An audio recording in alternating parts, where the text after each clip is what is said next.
मैं हूं अंजू पंकज। खबरों की खबर में आपका स्वागत है। आज मैं उन लोगों से बात करना चाहती हूं जो लगातार अपनी हरकतों से इंसानियत को शर्मसार करने में लगे हुए हैं। इंसानियत के नाम पर ये सब एक काला धब्बा है। इन्हें इंसान कहने से भी अब गुरेज होने लगा है।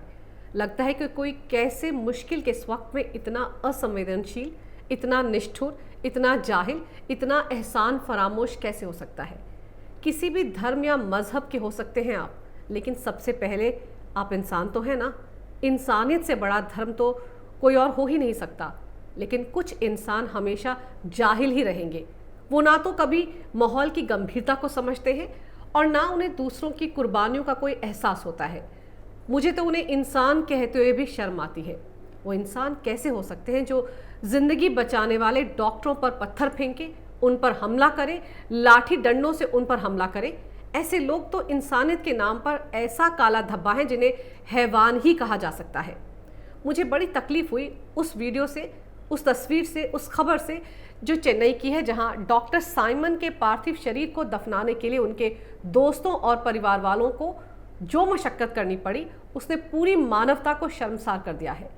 उनके दोस्त डॉक्टर प्रदीप ने जिस तरह से अपने वीडियो में पूरे घटनाक्रम को बयां किया है, उससे किसी की भी आंखों में आंसू आ जाएं। डॉक्टर साइमन चेन्नई के न्यू होप अस्पताल के मैनेजिंग डायरेक्टर और न्यूरो सर्जन थे।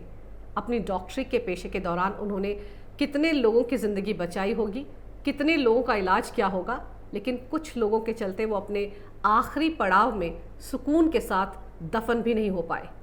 इंसान का अंतिम संस्कार पूरे सम्मान के साथ किया जाए, ये उसका हक होता है। लेकिन डॉक्टर साइमन को जिन हालात में दफनाया गया, वो किसी के भी रोंगटे खड़े कर सकता है।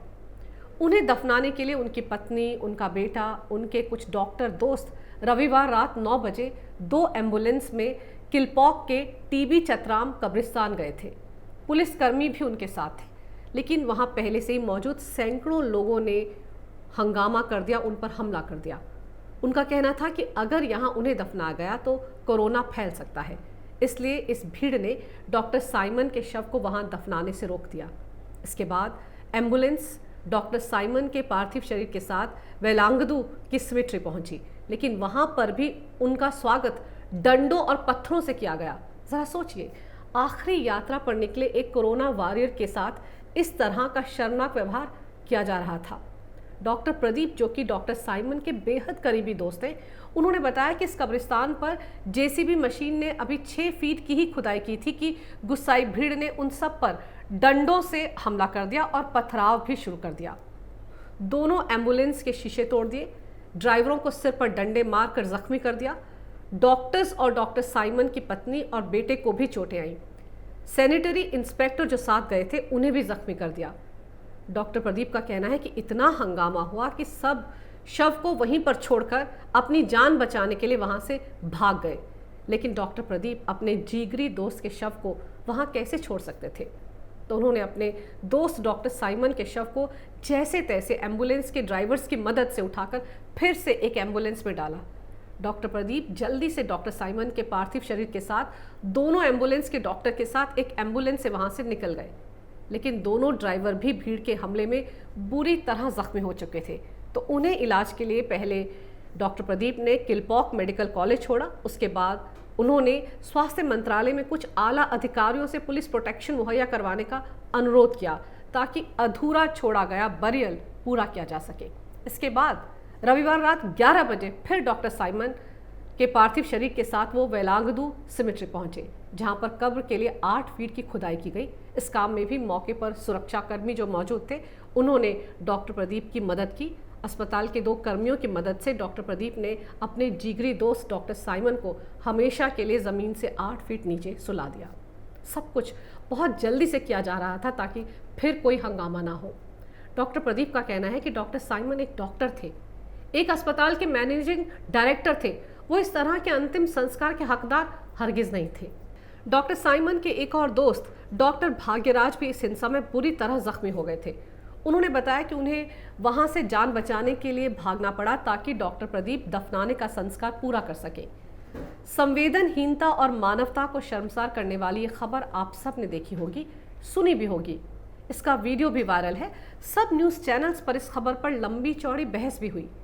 हालांकि बाद में कार्रवाई करते हुए पुलिस ने 20 हमलावरों को गिरफ्तार भी कर लिया। ये भी बता दूं आपको कि ऐसा पहली बार नहीं हुआ है जब तमिलनाडु से इस तरह का मामला सामने आया हो। अभी 13 अप्रैल को भी अंबातुर में लोगों ने ऐसा ही शर्मनाक प्रदर्शन किया था। वहां 62 साल के डॉक्टर जॉन की मौत कोरोना वायरस की वजह से हो गई थी और जब उनके पार्थिव शरीर को कब्रिस्तान में दफनाने के लिए लेकर गए तो वहां पर भी जाहिल जमात के लोगों ने हंगामा शुरू कर दिया था। उस वक्त भी पुलिस को हंगामा देखते हुए बीच का रास्ता निकालना पड़ा और फिर पुलिस के कहने पर परिवार वालों को किसी दूसरे कब्रिस्तान का रुख करना पड़ा था। पुलिस भी इन जाहिलों का कुछ नहीं बिगाड़ पाई। बाद में भले ही इनके खिलाफ पुलिस ने कार्रवाई की हो, कुछ लोगों को गिरफ्तार किया गया हो, पर वो सब किस काम का? वो दूसरों का भला करने वाला, दूसरों को जिंदगी देने वाला, दूसरों को जिंदगी देकर खुद को मौत के रास्ते पर ले जाने वाला कोरोना वॉरियर तो हमेशा के लिए चला गया ना। कैसे उसके आखिरी समय में भी उसका अपमान किया इन लोगों ने, कैसे अपनी आखिरी मंजिल पर भी उसे सुकून से दफन नहीं किया जा सका। उसे शांति नहीं मिली, चैन नहीं मिला। लेकिन इससे इस गवार जमात को क्या फर्क पड़ता है? इंसानियत को शर्मसार करने वाले ये इंसान किस मिट्टी के बने हुए हैं? इनकी हरकतों पर तो लानत भेजने को मन करता है। क्यों इतना नीचे गिर गया है इंसान? एक तरफ तो दुनिया भर में कोरोना का कहर मचा हुआ है, लेकिन भारत में तो कोरोना से लड़ाई लड़ रहे इन कोरोना वॉरियर के खिलाफ भी एक जमात लाठी, डंडे और पत्थर लेकर खड़ी है। वो भी तब जब दुनिया के लगभग 200 से ज्यादा देशों में कोरोना से 2 लाख से भी ज्यादा लोगों की जान जा चुकी है। इंसान को बिल्कुल बेबस कर दिया है इस छोटे से वायरस ने। पूरी दुनिया इस अनदेखे दुश्मन से मुकाबले में एक साथ मिलकर खड़ी है। याद है ना, दुनिया में डॉक्टर्स को भगवान का दर्जा दिया जाता है। डॉक्टर्स, नर्सिंग स्टाफ, अस्पतालों के वार्ड बॉय, सफाई कर्मचारी, ये सभी लोग इस वक्त इंसानों को इस कहर से बचाने में लगे हुए हैं। डॉक्टर और नर्सिंग स्टाफ, ये तो वो लोग हैं जो इस वक्त इंसानों के लिए फरिश्ते बने हुए हैं, मसीहा बने हुए हैं, देवता बने हुए हैं। वो क्या कहते हैं, एंजल बने हुए हैं। इस मुश्किल घड़ी में इन लोगों की डेडिकेशन मानवता के लिए किसी वरदान से कम नहीं है। इतनी शिद्दत के साथ ये लोग सिर्फ एक ही मकसद के लिए काम कर रहे हैं कि किस तरह से ज़्यादा लोगों की जान इस महामारी से बचाई जा सके, कैसे समय रहते मरीजों का इलाज किया जाए। ज़रा सोचिए, ये डॉक्टर भी तो इंसान है, ये नर्सें भी तो इंसान हैं, इन सबके भी तो परिवार हैं। ये भी किसी के बेटे हैं, किसी के पिता हैं, किसी के पति और किसी के भाई हैं। महिला डॉक्टर्स और नर्सों के बारे में सोचिए कि महिलाएं भी तो इस मुश्किल घड़ी में अपने बच्चों को, अपने घर परिवार को भुलाकर दूसरों की सेवा में लगी हुई हैं। वो भी किसी की बेटी, किसी की माँ, किसी की पत्नी, किसी की बहन होंगी। लेकिन काबिले तारीफ है इन सब का जज्बा, इनकी निष्ठा, इनकी समर्पण की भावना। अपने परिवारों को भुलाकर ये सब लोग अपने अपने कर्तव्य की खातिर इंसान को बचाने में लगे हुए हैं। अपने परिवार को भुलाकर हफ्तों उनसे दूर रहना किसी के लिए भी आसान नहीं होता, लेकिन ये कोरोना वॉरियर यही कर रहे हैं अपने फर्ज की खातिर।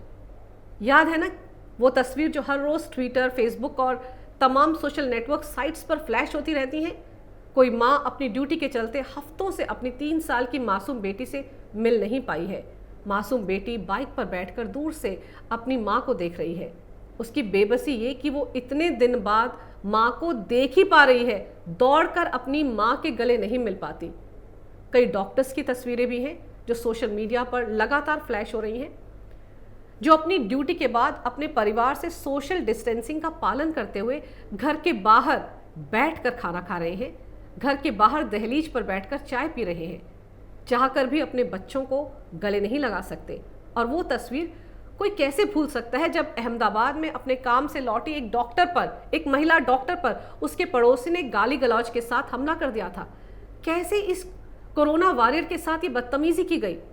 देखिए, ये समझना ज़रूरी है कि कोरोना एक बेहद ख़तरनाक वायरस है।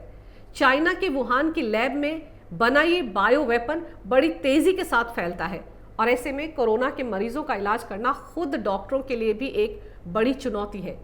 इलाज करते करते कब ये स्वास्थ्यकर्मी भी इसके संक्रमण का शिकार हो जाएं, कब ये सब इसकी जद में आ जाएं, कब ये वायरस इन्हें अपनी चपेट में ले ले, कुछ नहीं कहा जा सकता। सोचिए, जब मानवता के पुजारी अपने आखिरी सफर पर निकले तो चंद जाहिलों ने इनके साथ क्या बर्ताव किया। इनके पार्थिव शरीर पर फूल बरसाने चाहिए थे, इनके आगे एहसानमंद होने के पल थे, इन्हें सम्मान के साथ सुपुर्दे खाक किया जाना चाहिए था। लेकिन इन्हें इनकी आखिरी मंजिल तक पहुंचने में भी कई जाहिल लोग बाधक बन गए। इन जाहिलों का ये बर्ताव देखकर जरा सोचिए, वो डॉक्टर जो अभी लोगों का दिलोजान से इलाज कर रहे हैं, उनके दिलों पर क्या गुजर रही होगी। उनका मनोबल तो टूटेगा ही ना। इंदौर के डॉक्टर पंजवानी, मुरादाबाद के डॉक्टर निजामुद्दीन भी कोरोना मरीजों का इलाज करते करते खुद भी इसका शिकार हो गए थे। इटली में जहां कोरोना ने अमेरिका से पहले मौत का तांडव मचाया था, वहां भी एक डॉक्टर दंपति के साथ 51 डॉक्टर कोरोना के भेंट चढ़ चुके हैं। वो अपनी जान की बाजी लगाकर हमारी जिंदगी बचा रहे हैं। ठीक वैसे ही जैसे बॉर्डर पर सेना दुश्मनों से लड़ती है, वो हमारे हीरो हैं।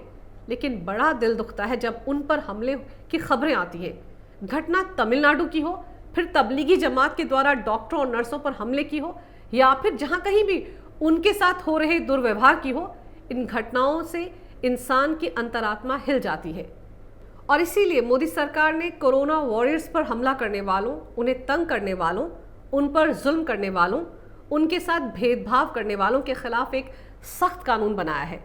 एक अध्यादेश के जरिए ऐसे गुनहगारों को 7 साल तक की सजा और 2 लाख तक का जुर्माना लगाए जाने का ऐलान किया गया है। और तो और इस जुर्म के आरोपियों को बेल भी नहीं मिलेगी। जी हाँ, उनकी जमानत नहीं हो पाएगी और वो जेल में सड़ते रहेंगे। इस मौके पर सरकार का ये फैसला जहां स्वागत योग्य है, वहीं कोरोना वॉरियर्स के लिए एक राहत भरे झोंके की तरह है। सरकार ने ऐसा सख्त कानून बनाकर ये साफ कर दिया है कि कोरोना से लड़ने वाले हीरोज का अपमान हरगिज बर्दाश्त नहीं किया जाएगा। वक्त है इन जिंदगी देने वाले मसीहाओं की कद्र करने का, इनके बलिदान को समझने का और इन्हें इज्जत के साथ अलविदा कहने का। अगर आपको मेरा ये वीडियो अच्छा लगे तो कृपया इसे लाइक करें, शेयर करें और हमारे चैनल को सब्सक्राइब करना ना भूलें। देखते रहिए कैपिटल टीवी।